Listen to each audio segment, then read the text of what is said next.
This is Mr. Podliska bringing you Module 3 Special Education Interviews for EDL 853. Nice festive Friday here at Red Oak Middle School. First off, the people that I interviewed. Special education teacher is Sharon Allison. She's been in special education for, I believe, the last 9 years here at the middle school. She spent some time at the high school as well. Our secondary administrator, Nate Perrin, he spent the last 7 years as the middle school principal, and this year he's actually our secondary principal, split between the middle school and the high school. And then a paraeducator, Amy Confer. She has spent many years as a para here at our middle school.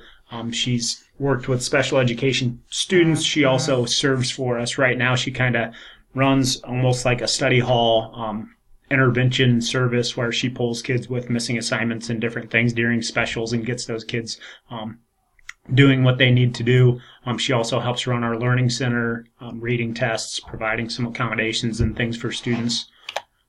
First off, looking at child find procedures, talking to our special education teacher, she brought up that, at the secondary level, she spent her time at the middle school and the high school. The majority are already identified. She talked about early access kids from 0 to 3, and then once you're 3, you're qualified for preschool.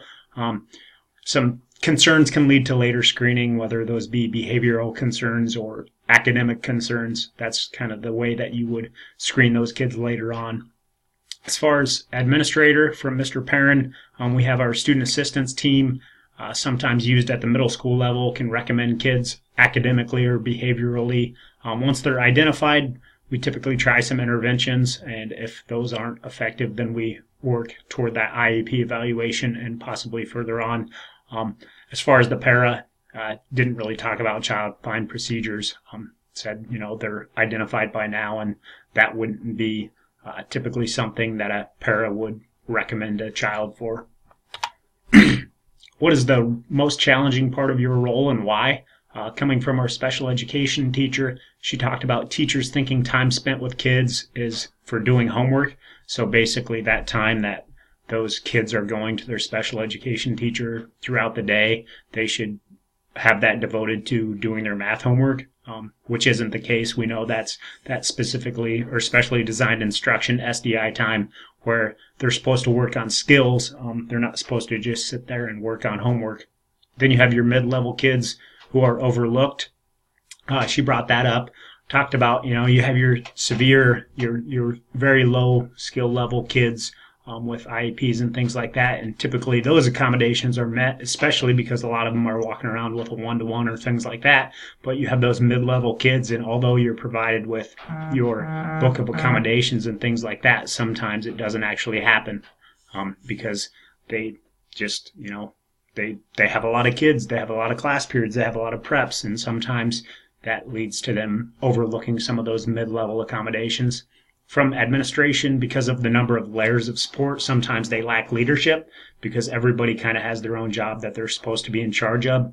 Nobody kind of takes the bull by the horns and takes care of being a leader and saying, hey, this is how we're going to best serve this kid or our community. You also have the special education coordinator, and there's current discussions within our school to have that special education coordinator being in charge of evaluating the special education teachers because they're the ones who are in control of them as far as compliance and things like that. We also, talking about those different layers, you have your AEA, your special ed coordinator, your paras, your general education teachers. So when you have all those layers, that brings that lack of leadership. Then we talked to our para, Ms. Confer. Getting them to accept help can be challenging. Already know, or they have an unwillingness because you aren't their case manager or their specific special education teacher. We have some students who, if they get in trouble or they get frustrated or things like that, they will kind of fall back to that special education teacher, and sometimes that becomes kind of a crutch for them. What is the most rewarding part? Dealing with special education teachers, parents, other teachers. Special education teacher said, the progress made, seeing the kids in the community contributing. She works with a lot of very low level And she talks about helping the parents figure out post-secondary plans. Sometimes that might be working in a job or working in or going to a facility that's going to take care of them, things like that. And then, as you change your levels, then sometimes that includes some post-secondary education opportunities. Also dealing with the teachers, seeking out technologies to assist and seeing the potential in students. She brought up our PE department and said that they're phenomenal with the students, providing accommodations and looking for different technologies and different opportunities to bring things in that are going to help some of their students have some different opportunities when they're playing badminton or something that they typically may not be able to do, looking for different ways to include them. As far as from Mr. Perrin, they know they're identified, so they're willing to try new ideas. That excited him about the kids. Said the parents, most of them trust the educational process we have in place, which we're very fortunate in that, or, unfortunate part would be sometimes they don't care. Brought up the teachers when they become leaders and have high expectations when they want to provide accommodations and they want to look into things and provide those opportunities for the students. Then from Ms. Confer, when they get it, just simple things, reading something to them out loud and all of a sudden they understand it, and that's a pretty amazing feeling. What advice do you have on supervision of special educational staff? From our special education teacher, support them. Paras understand the classroom that you aren't in. So, you have paras who are throughout the building all day, and sometimes, you look at extreme ownership and you look at leadership and you look at those people, those bosses who, they're super educated, but at the same time, they're not personable. They're not out. Some people talk about administration, and there's ideas out there that administrations should spend certain, every couple of years teach a class, be in the classroom. Sometimes you recommend something that seems like a good idea, and you have those around you that you surround yourself with, and you want to have them be able to criticize you and say, hey, you haven't been in a classroom recent enough. That's never going to work. So supporting them, understanding that their paras know the classroom that they aren't in and can provide those accommodations. Teachers find the main things to focus on, so breaking it down for those kids. Administration in Iowa, special education, teachers and paras are the only ones we really have supervision over. So bringing up the audiologists and different things, those are all brought to us by our AEA, which we do have some feedback that we provide to them annually, but it's not a very thorough thing in regards to supervision. Because of the layers of support, must look at compliance and communicate with teachers. So those would be the biggest things. As far as our paras, make sure they're doing their jobs. Also, everyone has bad days, but we still need to do it. How do you work effectively with parents of special needs children? Coming from our special education teacher, communication is the biggest. Some parents, you have the number memorized and they need to know everything. Mr. Parent actually brought that up. Several of our special education teachers and some of those students, the parents, they have them basically on speed dial. They have their cell phone numbers and they're texting throughout the day. Hey, little Johnny just got kicked out of second period. He's kind of blowing up, and just letting those parents know things like that. Make it a point to check in even if they don't respond. You want to communicate, especially, if you're receiving feedback and it's back and forth dialogue, that's great. But even if that parent doesn't necessarily care, it's almost more important to check in with them. So just maybe on the off chance that they're going to say something to that student, a good job, something like that. Also just being human. Administration, communication, especially outside of the workplace. If you see someone in public, say hi, ask how everything's going. Mr. Parent makes it a point, especially if you see a parent of a special education student, ask how that kid is doing. And then para, you see them out and about, you have a discussion. And she looked at it completely differently. She looked at it like just have a discussion with them about random things. It doesn't have to be about education. It doesn't have to be about their kid. But when you see them and you recognize them, you talk to them. You let them know that you are human.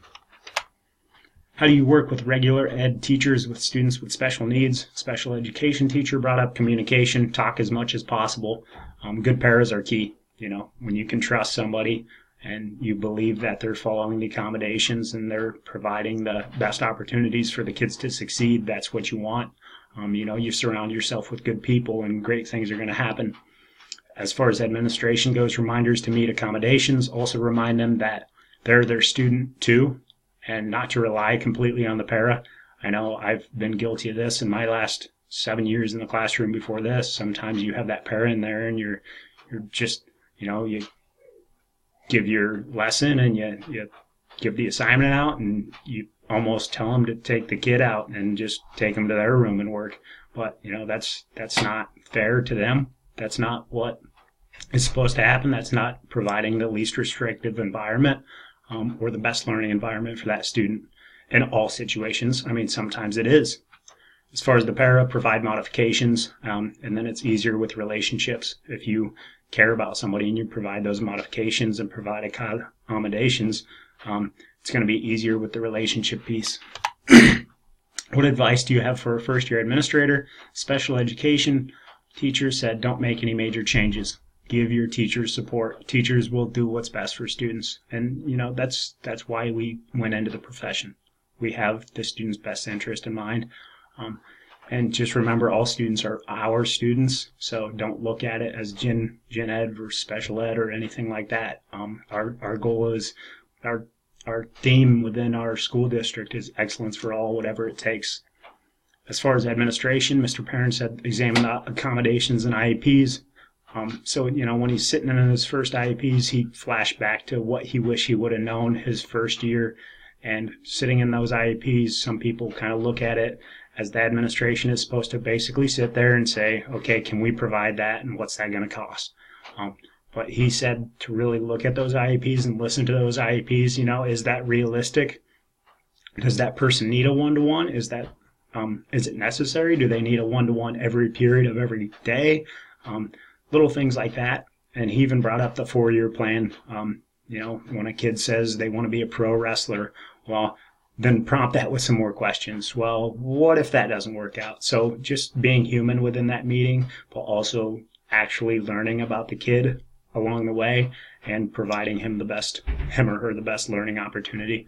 As far as the para, listen and consider what they're saying. So, actually listen to people and don't just listen to listen. We've all done that before, but at the same time, consider what they're actually saying. If you aren't willing to do that, you're never going to learn and you're never going to grow. How do you describe the role of the special education teacher and the building principal? Special education teacher said, an advocate for kids, bridge between special education students and general education teachers, support kids and develop a good MTSS model. We have a new model going into place next year, which they're really excited about. It'll give some of those teachers, both special education and general education and co-teachers, time to talk first thing in the morning each day. And that's going to be really, really good for our special education students, our general education students, and everybody. As far as administration, provide SDI based on their set goals. Have a good idea of what's expected of each student in general classes, and compliance and relationship building. So, compliance is a part of it, and relationship building is a part of being that principal. But, looking at the special education teacher, they're looking at SDI, but they're also, and those goals, but they're also looking at the general education classes. Spells the pair. As far as Ms. Confer, work well together. Communication is easy because they have a good relationship. So she was talking about the relationship between our special education teachers and our principal. They do a good job working together and they communicate, and relationships go a long way. What characteristics do you seek in aspiring administrators with regards to special education? Special education teacher, Ms. Isles, said, recognize teachers know their students, somebody who supports you and is open to getting to know all kids and backgrounds. We have very diverse backgrounds in our area, very low income, and so you got to know the kid. You got to know what happened last night. If Johnny's dad got arrested last night, then Johnny might need some extra support in class today. And if there's just crazy things that go on. And sometimes a kid walks into your class without a pencil and you blow up on him. Well, his dad, something bad happened last night. Or maybe he didn't eat last night, or maybe he didn't eat that morning, and you're freaking out on him because he forgot a pencil. it's probably not going to be the best learning environment for him.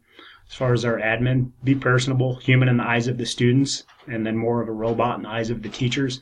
So human in the eyes of the students, building those relationships. He didn't mean it like you want to be a robot to teachers, but you want to have follow through. Teachers are going to make mistakes and they're not going to do everything perfectly, but you got to hold them accountable. This is their profession. So if they want to be better, then help them be better. And by, you talk about that robot. Well, that just means that when there's rules and there's consequences, there's less gray area with adults than there is with an adult dealing with a middle school child. As far as a para, someone who listens, is compassionate but firm, will follow through on what they're going to do, and kind. So overall, that was my interview process. Thanks.